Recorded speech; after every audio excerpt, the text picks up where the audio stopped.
사도행전 27장 21절에서 44절까지의 말씀입니다. 우리 한 절씩 교독하도록 하겠습니다. 함께 21절입니다.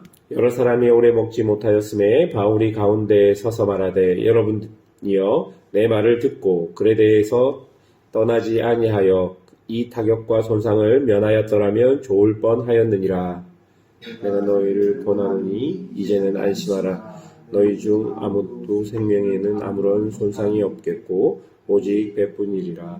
내가 속한 바 곧 내가 섬기는 하나님의 사자가 이제 밤에 내 곁에 서서 말하되 바울아 두려워하지 말라. 내가 가이사 앞에 서야 하겠고 또 하나님께서 너와 함께하는 자들을 다 내게 주셨다 하였으니 그러므로 여러분들이여 안심하라. 나는 내게 말씀하신 그대로 되리라고 하나님을 믿노라. 그런즉 우리가 반드시 한 섬에 걸리리라 하더라. 열나흘째 되는 날 밤에 우리가 아드리아 바다에서 이리저리 쫓겨가다가 사정쯤 되어 사공들이 어느 육지에 가까워지는 줄을 짐작하고 물을 재어보니 20길이고 조금 가다가 다시 지니 15길이라. 암초에 걸릴까 하여 고물로 닷넷을 내리고 날이 새기를 고대하니라.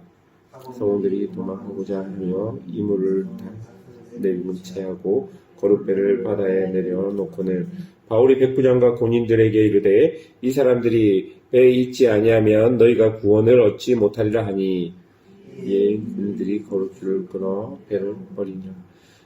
날이 새어 가매 바울이 여러 사람에게 음식 먹기를 권하여 이르되 너희가 기다리고 기다리며 먹지 못하고 줄인 지가 오늘까지 열나흘인즉 너희에게 구원을 위하여 한 것이요 너희 중 머리카락 하나도 잃을 자가 없으리라 하고 떡을 가져다가 모든 사람 앞에서 하나님께 축사하고 떼어 먹기를 시작하매 그들도 다 안심하고 받아 먹으니 배에 있는 우리의 수는 전부 276명이더라.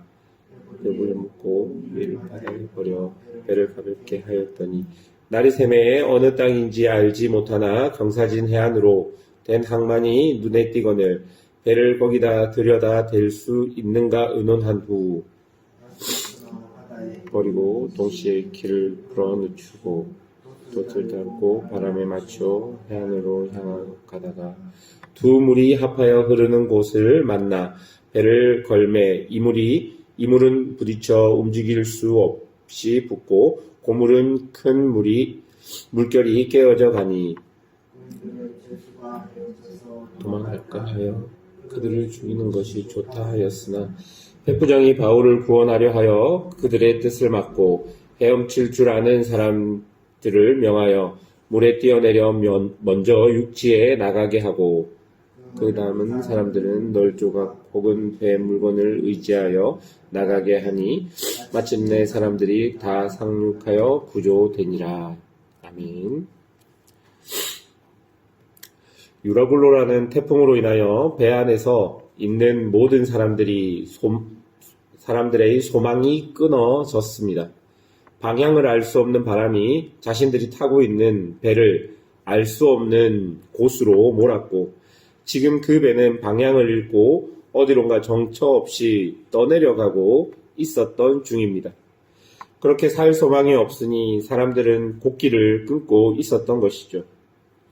사랑하는 여러분, 태풍으로 인하여 방향을 잃고 내가 알 수 없는 방향, 어딘지도 모르는 상황이 어쩌면 우리 인생 속에 고난과도 같기도 한 것 같습니다. 내 예상과 계획에는 빗나가 도저히 방향을 알 수 없는 곳으로 흘러갈 때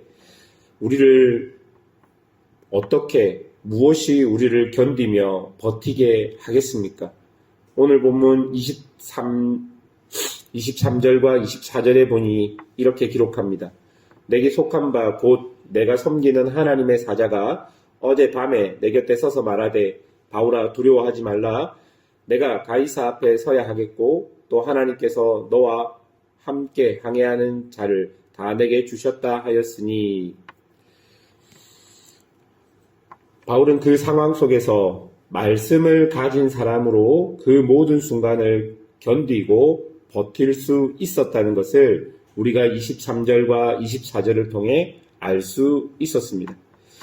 그는 하나님에 대한 확신과 신뢰가 있었고 하나님의 약속이 반드시 이루어짐을 알았기에 소망이 끊어져 살 소망이 없어 보이는 사람들에게 안심하라라고 말하며 살 수 있다는 것을 확신하게 되는 것이죠.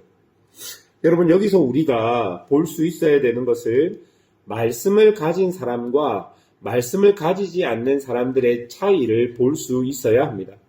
고난의 시간을 견디기 위해서는 하나님의 말씀이 우리에게 꼭 필요한 것을 우리가 알아야 하는 것이죠. 하나님의 말씀은 우리에게 용기를 줍니다. 내가 할 수 없는 것을 할 수 있게도 만들고 내가 할 수 있지만 하지 않아야 될 용기도 우리에게 주십니다. 그러므로 우리가 하나님께 기도하며 바라야 하는 것은 순간순간 우리 인생을 살 때 하나님께서 적절한 말씀을 주시고 그 말씀으로 하나님이 동행함을 느낄 수 있도록 기도해야 하는 것이죠. 그리고 이렇게 말씀을 가진 사람은 나만 견디는 것이 아니라 다른 사람들을 위로하고 다른 사람들을 살릴 수 있는 존재가 되는 것입니다. 33절부터를 보면 14일 동안 음식을 먹지 못한 사람들에게 자신이 받은 말씀으로 용기를 주고 살 희망을 주는 바울의 모습을 볼 수 있습니다. 36절, 37절에 기록된 것을 보십시오. 그들도 다 안심하고 받아 먹으니 배에 있는 우리의 수는 전부 276명이더라. 바울은 소망이 끊어진 276명에게 하나님의 말씀을 가진 자로 그들을 다시 먹게 하며 그들에게 소망을 증거하는 자로 배 위에 서 있는 것입니다. 내가 받은 말씀, 내가 가진 말씀이 내 주변의 사람들을 위로하고 살릴 수 있게 되었다는 것입니다. 그렇기 때문에 무엇보다 나를 위해, 가족을 위해, 자녀를 위해, 공동체를 위해 우리가 해야 할 일은 내 안을 하나님의 말씀으로 채워 나가야 한다는 것입니다. 그리고 드디어 39절을 보면 어느 땅인지는 알지 못하지만 육지가 보이고 그곳에 상륙하게 됩니다.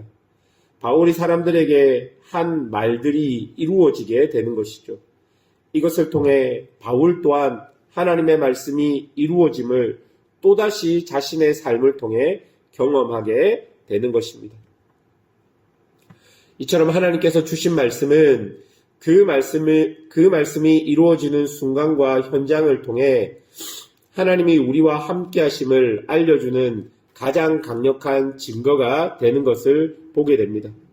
다른 사람들은 느끼지 못하지만 하나님의 말씀을 가졌고 그것을 쫓아 살아가는 사람들에게는 하나님의 말씀이 이루어지는 순간이 바로 하나님이 살아계셔서 역사하시는 순간이 되고 또한 내가 하나님의 계획 안에 있는 것을 보게 되는 순간이 되는 것입니다.